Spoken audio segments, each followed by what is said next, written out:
The clock is ticking. April 15th is the filing deadline for the 2014 individual income tax returns. What you need to know. Police were victims of a hit and run after a collision with a GMC Canyon and a police unit. Also, the investigation continues into a fatal shooting at a Croix service station. Plus, in our Carnival Corner, highlights from the Carnival Princess Show.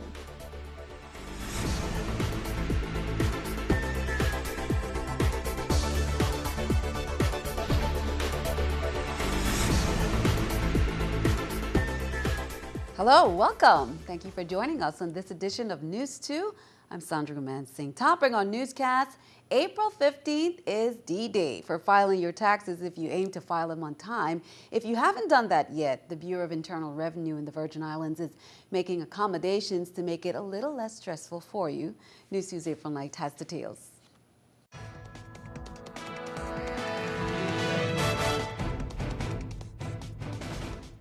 With April 15 barely 2 days away, the VI Internal Revenue Bureau is reminding everyone, make sure you've sorted out and sent out all of those forms and schedules. And if you're filing your taxes last minute, they have tips for you. Director-designee Marvin Pickering said last-minute filers are in luck. On Tuesday, Internal Revenue is extending its office hours. It's open from 7 a.m. to 7 p.m. and on Wednesday from 7 a.m. to 9 p.m. And if you can't file your taxes by April 15th, make sure you apply for extension on that day in order to move your deadline. It's a 6-month extension, so the return is due on April 15th, so the taxpayer would have until October 15th. And remember, your filing deadline can get extended, but not your deadline for paying estimated tax dues. So you estimate what your tax liability would be, any withholdings or other estimated taxes that were paid. And if there's a balance, that balance should be paid at the time of filing the extension. According to the BIR, make sure your tax documents have your social security number and your mailing address, not your physical address. If you're self-employed, make sure your tax forms get sent to the right place. With the Internal Revenue Service and not attach Schedule SE to the 1040 that they're filing with the Bureau of Internal Revenue. For News 2, I'm April Knight. And be sure to tune in to News 2 for more tax tips as we approach that deadline. We'll have more from the Bureau of Internal Revenue. On St. Croix, the Committee on Housing, Public Works and Waste Management Authority, chaired by Senator Marvin Blyden, testified on behalf of Waste Management's Executive Director Adams was Steve Aubin, Chief Operating Officer. He said the authority closed fiscal year 2014 with a $6.5 million deficit and a $5.5 million in accounts payable due to fiscal year impacts of general fund allotment reductions and withholding of sewage fund allotments. He said the previous legislature did not act on the former governor's bond request in October 2014, for which $23.4 million was slated for the authority's landfill capital closure. Thus, the authority has continued to fund the basic required allotment, which has resulted in cash flow challenges. And that session took place on Friday. Activities for seniors, help for the homeless, improved emergency services, supervised recreation for youth, parking shortages, access roads, and fishing rights were all among the issues raised during the first in a series of town hall meetings hosted by Senator Armando Rocky Liburd. More than 50 St. John residents turned out for the informal discussion at the Legislative Annex in Cruz Bay on Thursday evening. Senator Liburd was joined by 3 colleagues, Senators Jean Ford, Tregenza Roach, and Justin Harrigan. Senator Myron Jackson was represented by a staff member. Senator Liburd provided updates on some of the matters he had been addressing during his first 100 days in office. In other news, police are investigating a fatal shooting that happened at the St. Croix service station around 2 o'clock Saturday morning. 911 received a call about a male who ran into the service station in Sunny Isles, indicating he was shot and needed medical assistance. According to police, the victim, 55-year-old Terrence Moorhead, had gone to the service station in his truck, returned to his vehicle after purchasing an item, then went back off to the store. That's when the gunshot was heard. He was taken to the Juan Louis Hospital where he succumbed to his injuries. Police ask you to call 911 if you have any information. Also on Saturday, some police officers were shooken up after a collision while on patrol on St. Thomas, headed westward on Nicholas Friday Drive. A GMC Canyon operated by 39-year-old Aaron Stockdale was coming out of the intersection, collided into the left side of the police unit, and immediately fled the scene. One of the officers discovered Stockdale and the disabled truck in Friedenhoy. Reports indicate Stockdale appeared to be under the influence of alcohol. He was arrested and charged with driving under the influence, leaving the scene of an accident, operating an uninsured vehicle, and driving without a valid driver's license. The officers were treated for minor injuries sustained and released from the Schneider Regional Medical Center. Police officers arrested Sikizi Casimir of age 24 of Bavoni and charged her with assault in the 3rd degree. Police say on Saturday morning about 3:46 a.m. they responded to the call of a stabbing incident in Bavoni. The victim stated that she had been in a physical altercation with Casimir and that during that altercation, Casimir had struck her with something sharp to her head. She then felt blood running down her face. The preliminary investigation revealed that the victim had sustained a swollen left eye and stab wounds to her neck and shoulder. Bail for Casimir was set at $75,000.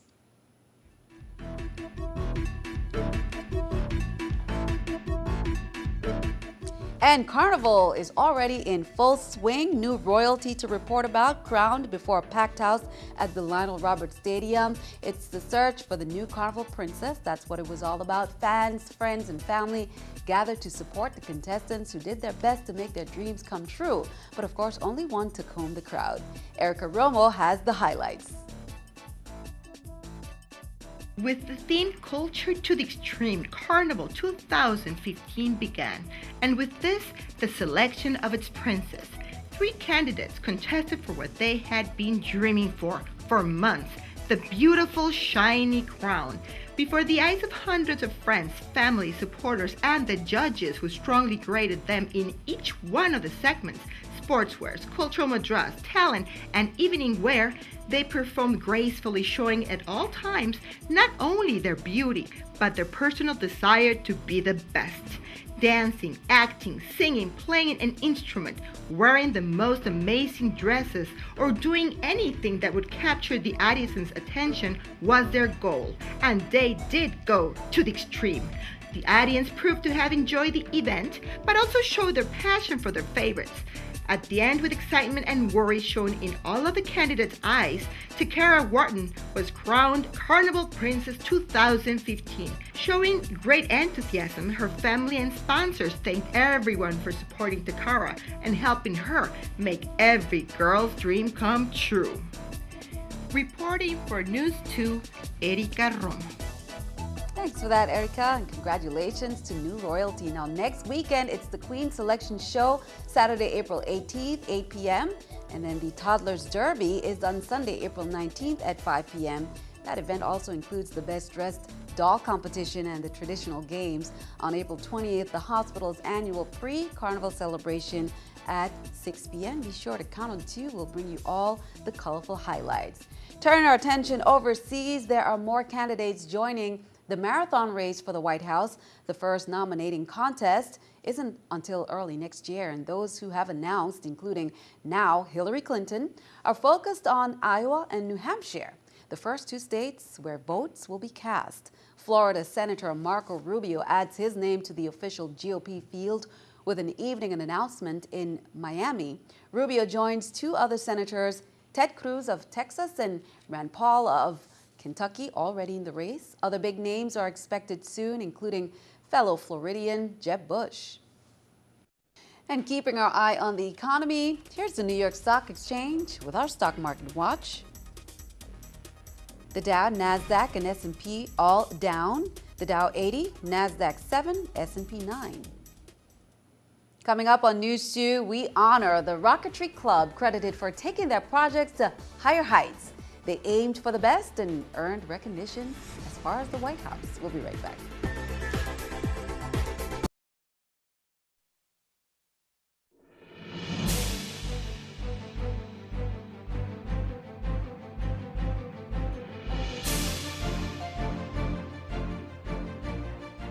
The rack rates for Hovenza fuel dropped again this week. Local operators can expect to pay 15 cents less for regular and premium if they buy directly from Hovenza. For regular fuel, the rack rate is $2.13 per gallon. For premium, it's $2.34 per gallon.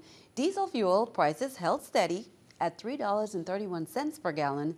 This includes the 14-cent per gallon tax that Hovenza collects for the government.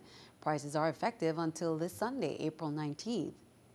Sunday marked the start of the Week of the Young Child celebration. It's an annual recognition that celebrates early learning, young children, and their teachers and families.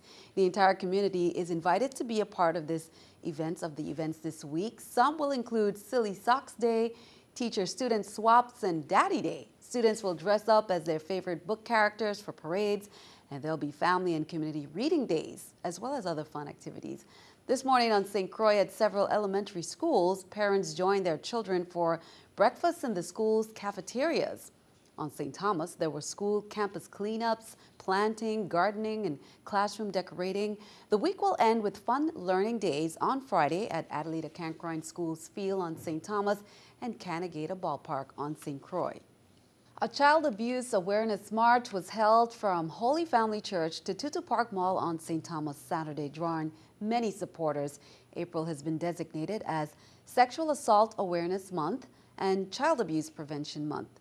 Family Resource Center has been partnering with several groups to raise awareness about the devastating impact of sexual assault and child abuse in our community. On Friday, supporters were in full glow for the Run the Night 5K Glow Run and After Party, as well as the Jazz in the Park. Family Resource Center was the beneficiary of both events. Elena Christian Junior High's Rocketry Club has been making news these days. They participated in the White House Science Fair and were honored by Governor Mapp last week for their accomplishments. Tonight, we've chosen the group and their advisor, Steve Bullock, as an organization that's making a difference. News 2's Erica Parsons has the story. It's delicate work. There. Got it. Building rockets.